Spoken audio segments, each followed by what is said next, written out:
he's incredibly kind with that voice. You know, like he does do beautiful things for, you know, the world and through his organization. I really admire him. Because it would be just so easy for him not to do anything. And he chooses to actively every day, you know, do something for the planet. I think that's really special. So I admire him deeply. Thank you. I hope you enjoy the chocolate that I give you. I hope you. I hope I can find it underneath the mountain of other chocolate that I have given. I've been given so much fucking chocolate. Yeah, but this one's from Germany. I'm so grateful to you all for there's so much food. I don't know. To put it this way, if there was a machine that could somehow build 5 of me, and we all sat down at a table to eat everything I've been given, I still wouldn't finish what I've been given. There's just so much. There's so much food. There's so much chocolate. It's a special heart for me. But I must admit, the chocolate here is so good. It is so good. In the United States, chocolate is awful. I feel terribly for everybody here, everybody European, and specifically everybody from Belgium. I'm so sorry. I want to apologize on behalf of the rest of the world for the chocolate. Like, no, I'm so sorry. I want to apologize for fucking Hershey's. I'm so sorry. I'm sorry for every other Cadbury. Oh my God. Your chocolate is. It's embarrassingly good, and everybody we should all be ashamed. Yes, thank you very much, and we love you. I love you. Thank you, sweetheart. Hi. Hi, my elf. Hello. I have 3 questions for you. Oh my God. But first, I'd just like to say that I miss you. You miss me? Yeah. I don't understand how. I don't know. Te extraño. What do you mean you miss me for and what? Look, I miss you too. Thank you. Thank you. Thank you. It's okay. I meant that it's because I haven't seen you for a long time, so. Oh, okay. Thank you. It's okay. And my first question is, do you like Jack Daniels? I do. I need to stop drinking Jack Daniels. But I like Jack Daniels and ginger ale and ginger beer with like pieces of lime, like fresh lime squeezed in. It's a very good drink. Unfortunately, because since I became a father, I can't drink much anymore. And I'll have like 2 of them and I'm done. How is my favourite person today? Oh God, who's your favourite person? Ian some older? He's good. He looks beautiful. He's giving to the world. He's, you know. I don't know. No, you. How am I? Yeah. A little bit hungover. But I'm doing well. I'm tired. But I'm again. I feel so privileged to be here. I'm feeling good. Do you like the teddy that I got you? Do I like the what? The teddy. I do, but you gave me 2, right? I gave you 2? Yeah, didn't you give me 2? No, I gave you 1 Eeyore teddy. Oh, the Eeyore. I do. I'm sorry. For some reason, I thought the Eeyore came from someone else, and you gave me the.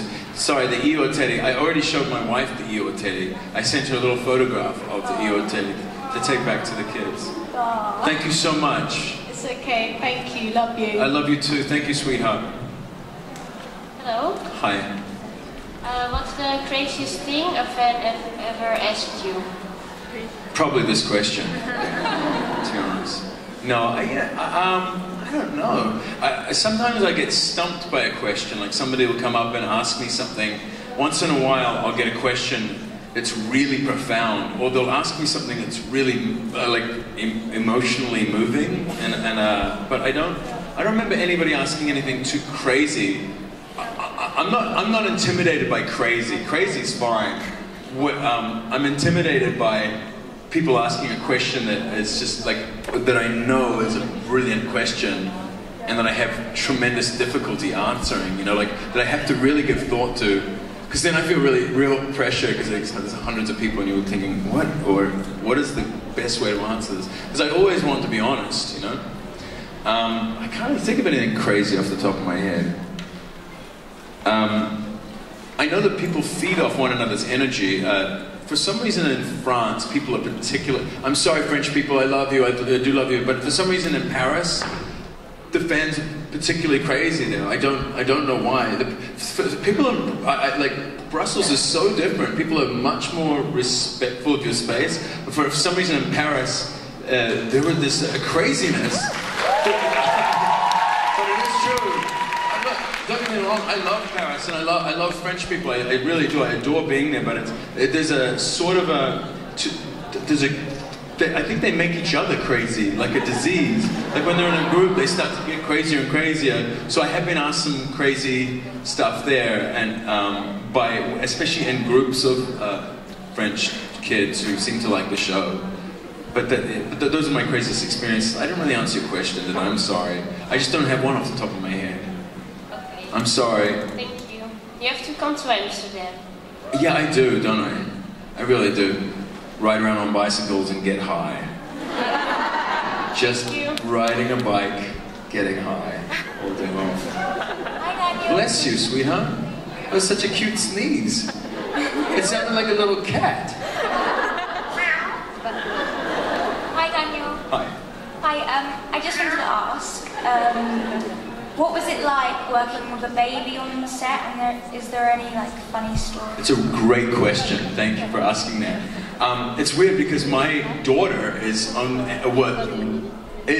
a few months older than the twins. Because you know, in the United States, whenever you have a baby, you have to film twins so that you can. Did you know this? So that they can change them out. It's just a legal responsibility. So of course it's twin girls for hope, you know. And it's very, very, very difficult. And the weird thing is that I knew quite a lot about the stuff that the problems they were having, because my daughter's only a few months older than the babies, you know. And what they were doing was, they were making us do these really complicated scenes, like at night. So, you know, babies are supposed to go down to bed 7 or 8 p.m. And they were making these babies do these scenes at 12 and 1 a.m. in the morning. And of course the babies were just cry. And babies too have this supernatural ability to know. Because when they're new, their energy is so open to the universe, you know, they're so godlike.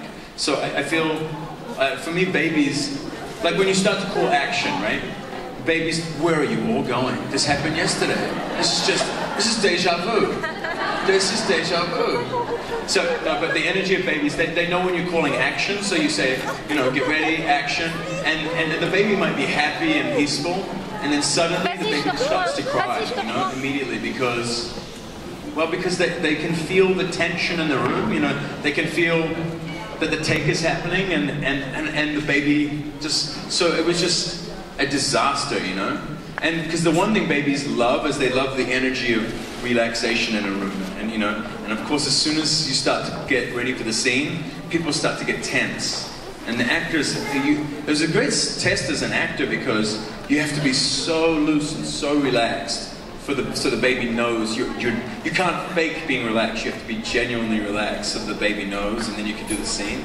But we had tremendous difficulty, if I'm honest. And then some days you have no problems whatsoever. The baby does everything you want, everything works, but it's very, very difficult. I don't recommend it. And do you have any like funny stories about the babies? No.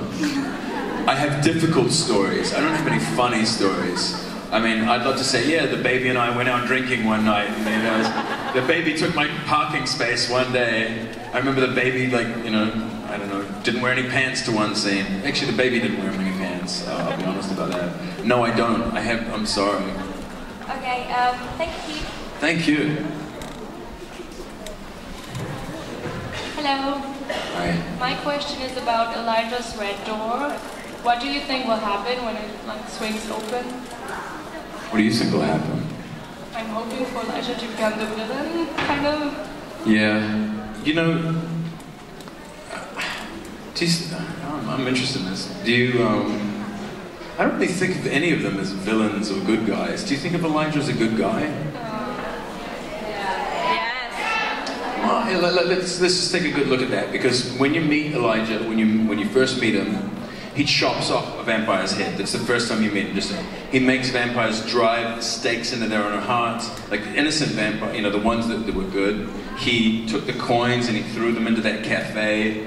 so, you know, there were lots of innocent people in that cafe, and he hurt them, destroyed like just innocent people. He's not. I think people forgive him a lot because he's elegant about his destruction, but I don't think he's a good guy. I think by human standards, Elijah's a very bad